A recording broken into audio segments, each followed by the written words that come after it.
मंच को मेरा प्रणाम और आप सभी को मेरा अभिनंदन।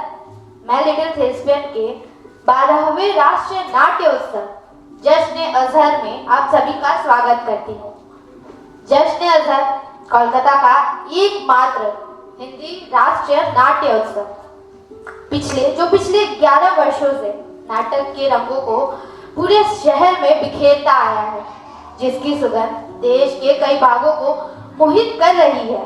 उमा मैम और अजहर सर द्वारा स्थापित लिटिल थेस्पियन द्वारा आयोजित इस 12वें रंग उत्सव के पिछले 2 दिन हम सफलतापूर्वक आयोजित कर चुके हैं और आज तीसरे दिन हम अजहर सर और उमा मैम को धन्यवाद करते हुए डॉक्टर राजश्री शुक्ला जी को स्टेज पे आने के लिए अनुरोध करते हैं।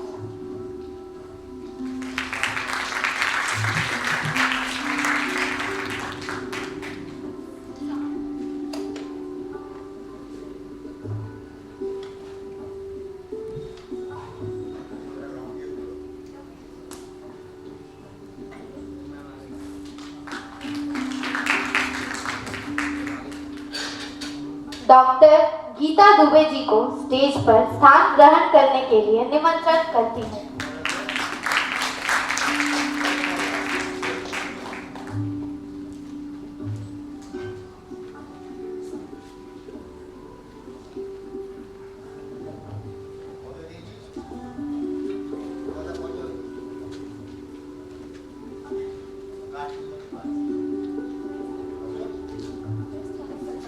श्रीमती शर्मिला जलान जी को स्टेज पे आने का निमंत्रण देती हूँ।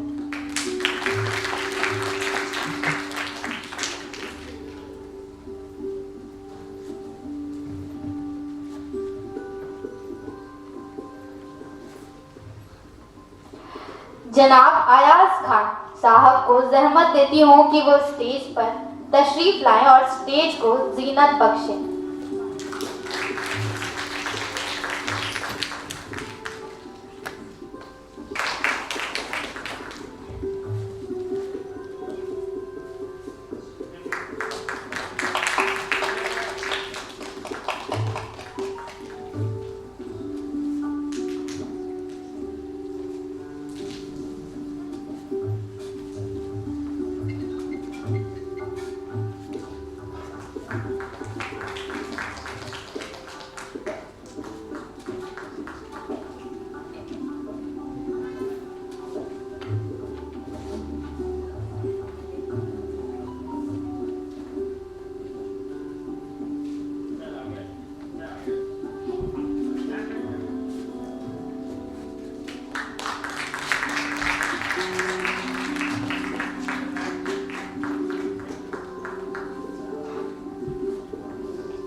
अब मैं आज के रंग संवाद के कार्यभार को आगे बढ़ाने के लिए मंच का संचालन श्रीमती डॉक्टर गीता दुबे जी को सौंपती हूँ। मैं एक बात कहना चाहता हूँ इस नाटक में, क्योंकि इस पूरे नाटक में संवेदनाओं का आदान प्रदान है।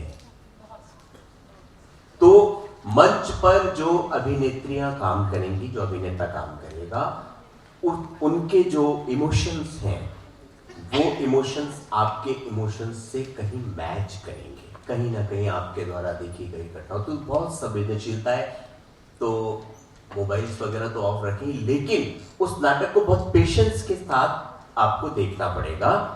और क्योंकि इसमें जो है पेशेंस के साथ देखना पड़ेगा इस नाटक को, बिल्कुल शांत मन से, क्योंकि ये बात जितनी स्पीड से कही जानी चाहिए, यानी कि जो बात जितनी स्लो है उतनी स्लो कही जाएगी।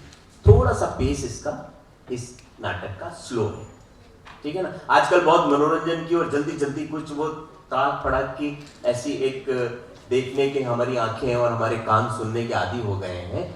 तो लेकिन आप इस नाटक को धैर्य से देखिए।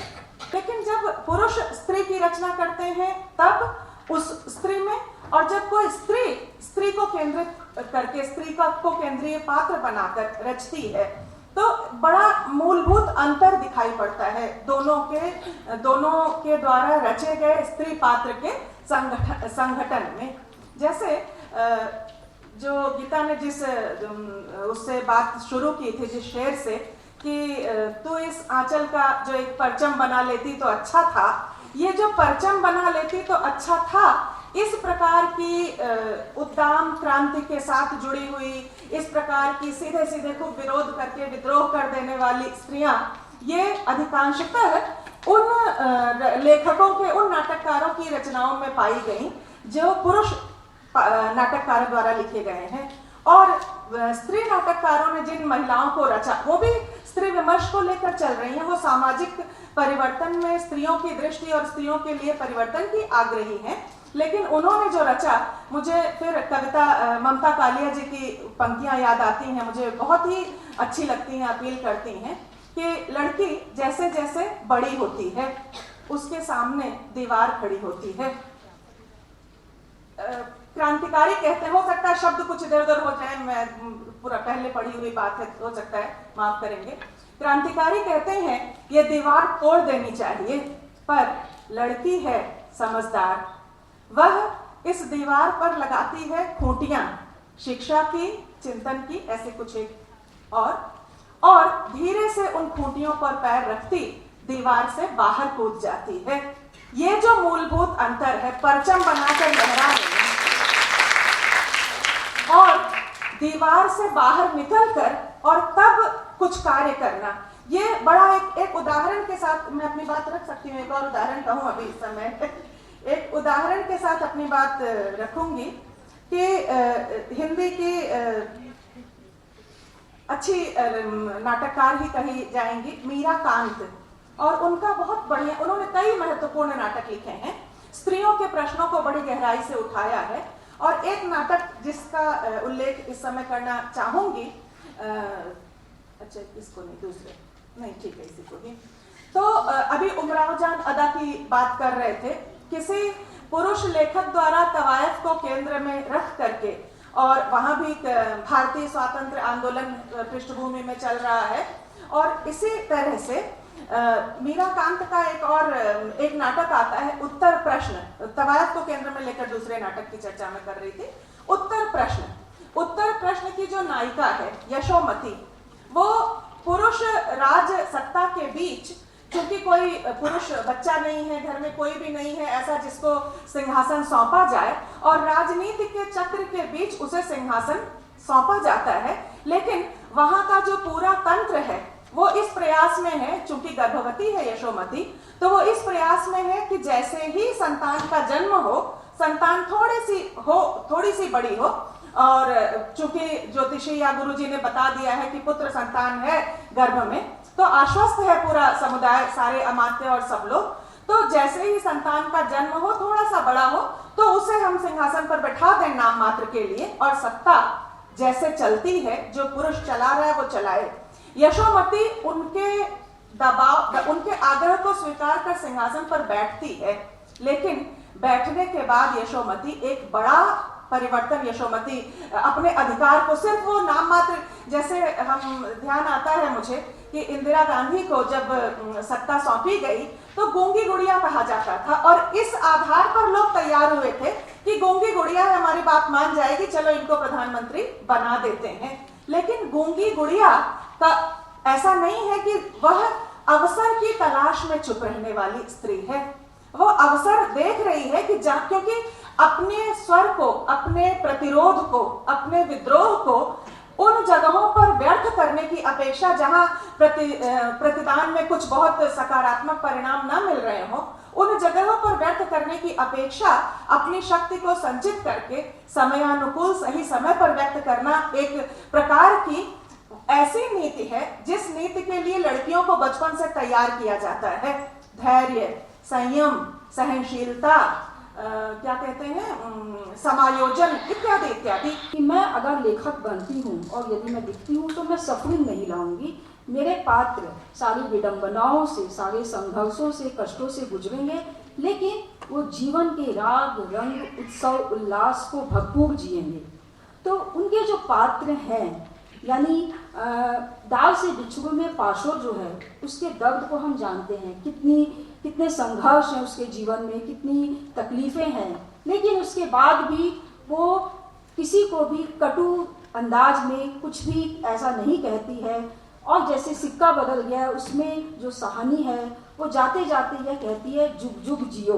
तो यह जो जुग जुग जियो, यह जो भाव है, यह भाव सोप्ती जी के स्त्री पात्रों का मूल स्वर वहाँ पर है, जो कि किसी भी, जो हम जैसे ए लड़की हम लोग देखते हैं, ए लड़की में दो मुख्य पात्र है, और तीसरा पात्र जो नानी है वो अदृश्य रूप में है। एक विदा होती हुई स्त्री है, माँ, जो कि संसार से जाएगी, जाने वाली है। एक स्त्री जो कि जवान या आधुनिक जीवन का प्रतिनिधित्व कर रही है, वो एक स्त्री है, ए लड़की। और उनके बीच में जो संवाद है, उसमें जो पितृसत्ता की जो बात करती हैं, और वो जो माँ है, अम्मा, उनके मन में अपने जीवन का जो गर्व है, गौरव है, जो वैभव है, वो खाने की चीज़ों में, कपड़े पहनने में और घूमने में, वो सारी चीज़ें आती है। आम पर मलाई लगा के खाना, मेवों की बात, यानी वो घंटों घंटों खानों की बात कर सकती है। तो ये जो एक है कि उनके जो स्त्रीपाद जो होते हैं, वो जो इतने जीवन से जो भरे हुए हैं, उसको स्टेज पर लाना, ये एक संभावित चुनौती निर्देशक के लिए हो सकती है, होती होगी।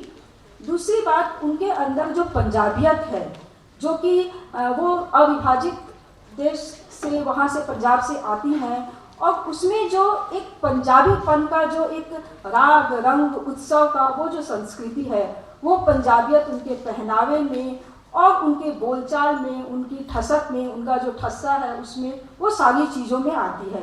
तो उसको मंच पर कैसे लाया जाए, वह मंच पर क्या आ सका है, जो स्त्री पात्र है उसमें आ सका है, वो एक संभावित चुनौती इनकी पात्रों की हो सकती है। कृष्णा सोपती का जो एक उन्होंने लिखा था, गुजरात पाकिस्तान से गुजरात हिंदुस्तान तक, उसमें उन्होंने अपनी घटना का वर्णन किया है कि वे जब हिंदुस्तान जी, थोड़ा सा समय का दबाव है, मैं बस ये लास्ट इशारा करें, हम सेकंड राउंड में आपके पास आते हैं, तब तक हम अयाज खान जी से ये लास्ट बात मैं बोल दूं।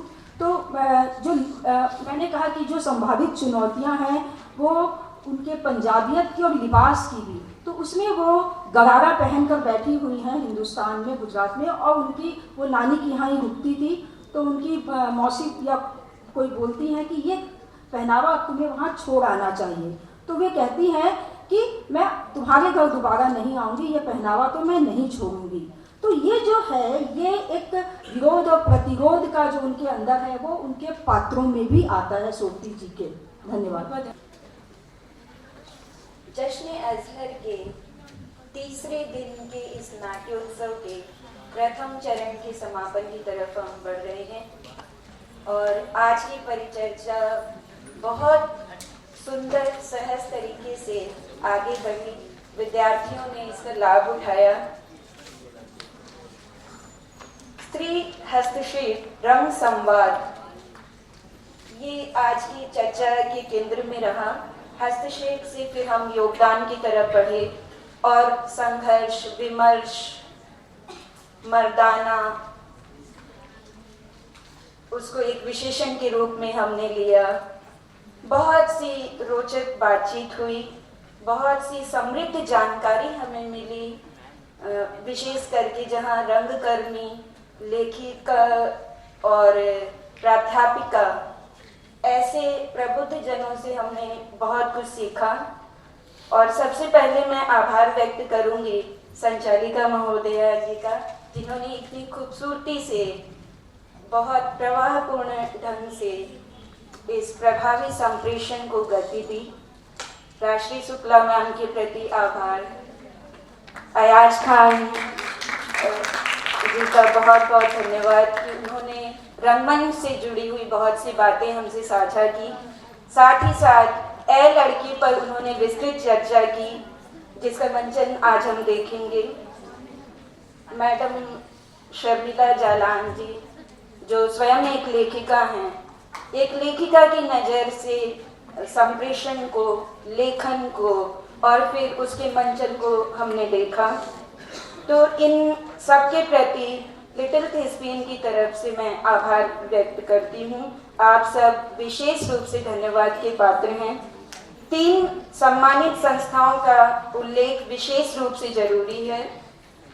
NCZCC, north central zone cultural centre, वर्तमान पत्रिका, जिन्होंने इस कार्यक्रम को गति देने में लिटिल थिस्पियन का विशेष सहयोग किया और वे प्रेरणा स्रोत हैं। साथ ही साथ उनकी सुर्खियां हर हाथ में मौजूद है।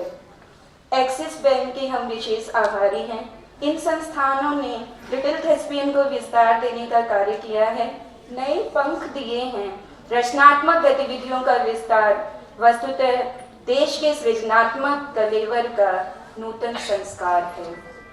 हम उमा दीदी के नेतृत्व में सक्रिय लिटिल थिस्पियन के हर सदस्य को धन्यवाद देते हैं, जो 3 दिनों से कार्यक्रम की सफलता के लिए अथक परिश्रम कर रहे हैं। हर एक सदस्य दिवंगत अजहर आदम भाईजान के सुझाए मार्ग पर पूरी निष्ठा के साथ लगा हुआ है। भोजन के उपरांत आज 2 बजे से कृष्णा सोबती जी के उपन्यास ए लड़की का मंचन होने वाला है, जिसकी जानकारी आपको मिल चुकी है। नाटक को सफल बनाने के लिए आप सभी की उपस्थिति विशेष रूप से वांछित है। आप सभी से विशेष निवेदन है कि शीघ्र से शीघ्र सभागार में उपस्थित होकर अपनी चुनिंदा कुर्सी आरक्षित कर लें और नाटक को देखें।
पहले सत्र में, जो कि एक संवाद सत्र था, नाट्य लेखन में स्त्री हस्तक्षेप विषय पर आप लोगों ने विज्ञजनों के विचार जाने और उनके साथ सार्थक संवाद परिचर्चा भी की।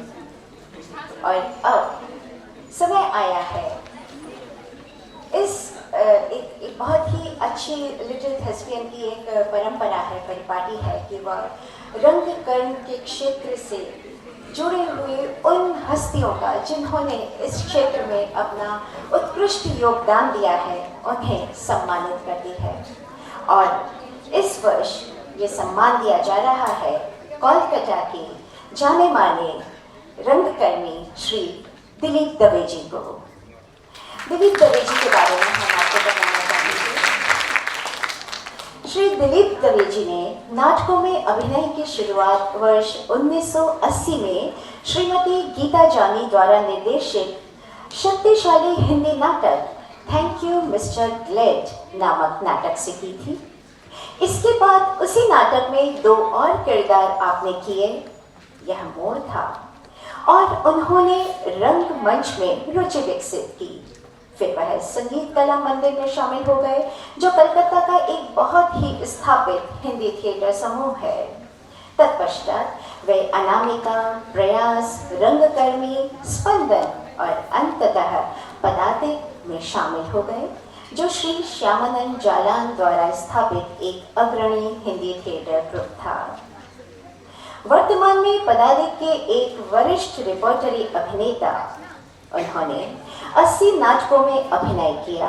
हिंदी में 45 नाटक, गुजराती में 30 नाटक, अंग्रेजी में 4 और बंगाली में 9 नाटक। इनमें डीडी बंगला के लिए भी उन्होंने एक नाटक तैयार किया।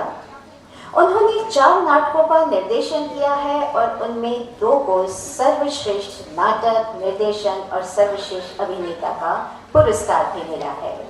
उन्होंने कई फीचर फिल्मों, शॉर्ट फिल्मों और वेब सीरीज में भी काम किया है। हम आपसे निवेदन करेंगे कि आप कृपया मंच पर आकर हम सबको सम्मानित करें। श्री दिलीप दवे जी का मंच पर स्वागत है। जोरदार तालियों से आप सभी से निवेदन करते हैं। साथ ही हम निवेदन करेंगे श्री रविशंकर जी से, जो कि वर्तमान के सह संपादक हैं, कृपया वे मंच पर उपस्थित हों। और आनंद लाल साहब, जो कि हिंदुस्तान के बहुत बड़े थिएटर क्रिटिक हैं, श्री आनंद लाल साहब जी, आपको भी हम मंच पर आमंत्रित करते हैं।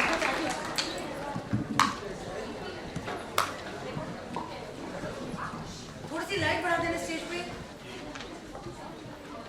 Full light.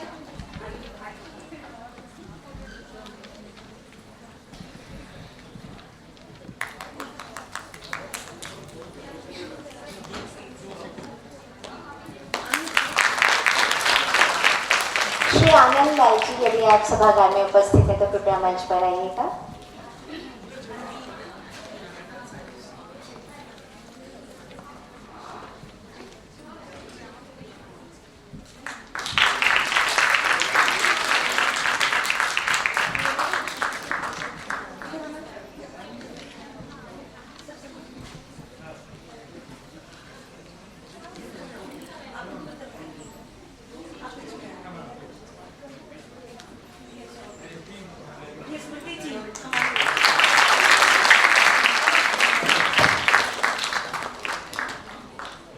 श्री दिलीप दवे जी को सम्मानित करके लिटिल थेस्पियन परिवार आज बहुत खुश है, गदगद है। हम निवेदन करेंगे श्री दिलीप दवे जी से, कृपया मंच पर आकर हम सभी को संबोधित करें। जोरदार तालियों से स्वागत कीजिएगा।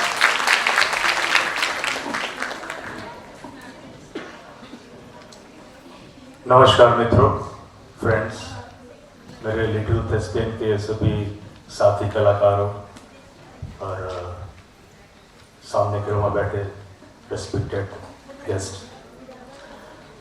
जब बोलने की बात आती है तो बोलती बंद हो जाती है, क्योंकि हम लोग स्टेज पर काम करते हैं, जो स्क्रिप्ट मिलती है उस हिसाब से काम, लेकिन जब बोलने की बात आती है तो पता नहीं क्यों। खैर, मेरी यात्रा शुरू हुई थी 1980 में, जैसा कि आप लोगों ने सभी भी सुना। कई निर्देशकों के साथ काम करने का मुझे मौका मिला। श्रावण जलान, उषा जी, अशोक सिंह, कुणाल पाड़ी, शर्मा जी, और गुजराती में मेरे मित्र यहाँ बैठे हुए दिनेश वधिराज जी। काफ़ी निर्देशकों के साथ काम करने का मौका मिला, लेकिन इसके लिए मैं सबसे पहले अपने परिवार का आभार व्यक्त करना चाहूँगा कि उन्होंने मुझे 1980 से लेकर के अभी तक मैं जो भी करता रहा कभी नहीं रोका और निरंतर करता रहा। मैं उनका आभारी हूँ, मेरी पत्नी का, बेटे का, बेटियों का और मेरे सभी साथी मित्रों का, और ख़ास करके उमा जी का, जिन्होंने मेरे काम को नवाजा, सोचा कि बहुत साल से कर रहे हैं तो मुझे सम्मानित किया। बहुत आभारी हूँ। आज अजहर भाई की अनुपस्थिति, मतलब वो नहीं हमारे बीच, बहुत याद आती है। मैंने प्राय कलकत्ता के सभी ग्रुप थिएटर में काम किया, जैसे कि आपको बताया गया संगीत क्लब में जो शुरुआत की पदार्थिक है, और लास्ट में एक दिन अजहर का फ़ोन आया कि दिलीप भाई आप हमारे साथ क्यों नहीं करते हैं। तो वही एक ग्रुप बाकी बचा था, तो मैंने सोचा हम करेंगे, ज़रूर करेंगे, क्यों नहीं करेंगे। तो 2 साल पहले शायद इसी फेस्टिवल में कबीरा खड़ा बाजार में एक अच्छा किरदार मुझे दिया, मैंने किया, निभाया, तो यादें बहुत ही ताज़ा है। तो बस मैं आभार प्रकट करना चाहूँगा उमा जी का, जिन्होंने मुझे याद किया, मुझे इस काबिल समझा कि मैं इस सम्मानित के लिए लायक हूँ। Thank you very much.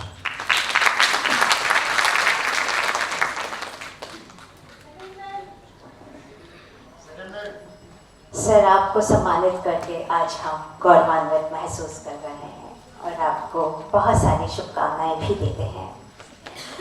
तो चलिए दोस्तों, वक्त हो चला है नाटक ए लड़की का, जो कि कृष्णा सुब्दी जी की कहानी पर आधारित है।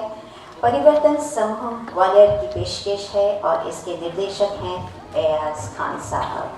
तो लीजिए, प्रस्तुत है नाटक ए लड़की।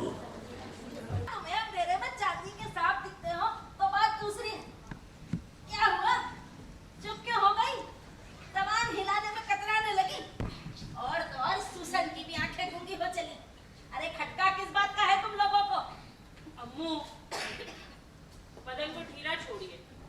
बीमारी की तकलीफ क्या कम है आपको? कहती तो ठीक हो, पर लड़की इतना जान रख, मैंने भी बीमारी को अपने अंदर धंसने नहीं दिया। अब तक तो सब कुछ चाट जाती।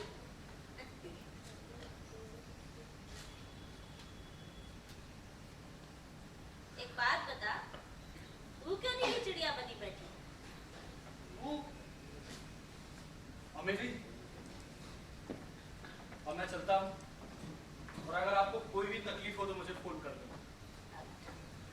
सुनो, जो मैंने दवाई दी है वो सुबह शाम मम्मी को देना है, गर्म पानी के साथ, याद रहे। ठीक है अभी जी, मैं चलता हूँ।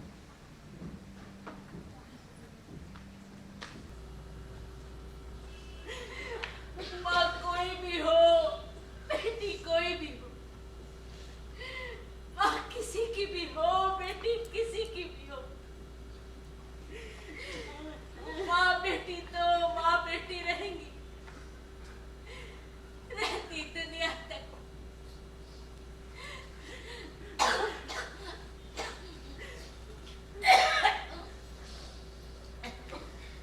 लड़की सुन, मेरी बात, तेरे जो कपड़े हैं ना, उन्हें घर से दूर भेज देना, आँख से ओझल कर देना।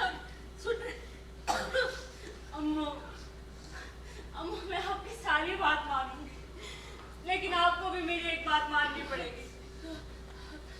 मैं आपके पहनने के कपड़े अम्मू किसी को नहीं दूँ।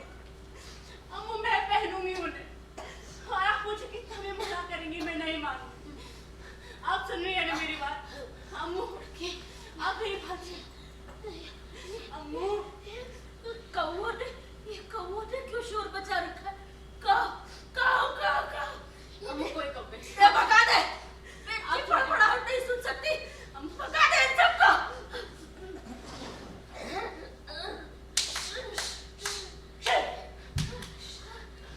अम्मू सब भाग गया।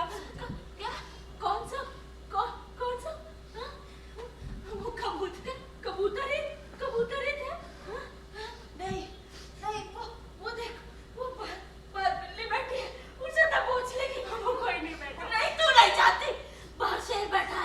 शेर बैठा है, उसे निकल जाएगा, उसे निकल जाएगा।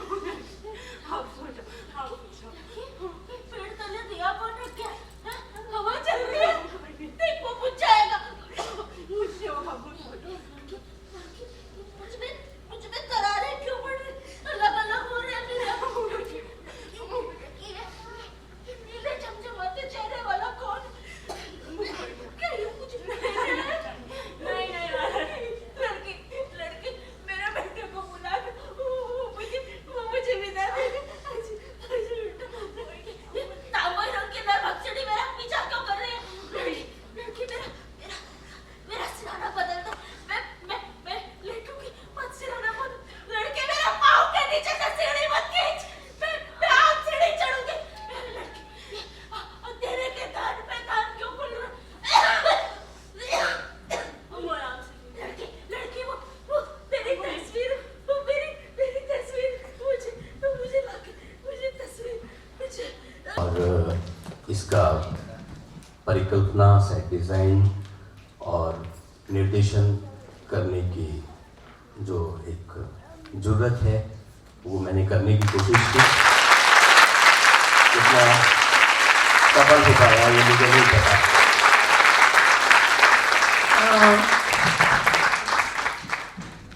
कुछ कहने के लिए नहीं। मैं दिनेश वगैरह साहब से भी आग्रह करती हूँ, कपूर साहब आ चुके हैं और आप आज की इस टीम का सम्मान करेंगे।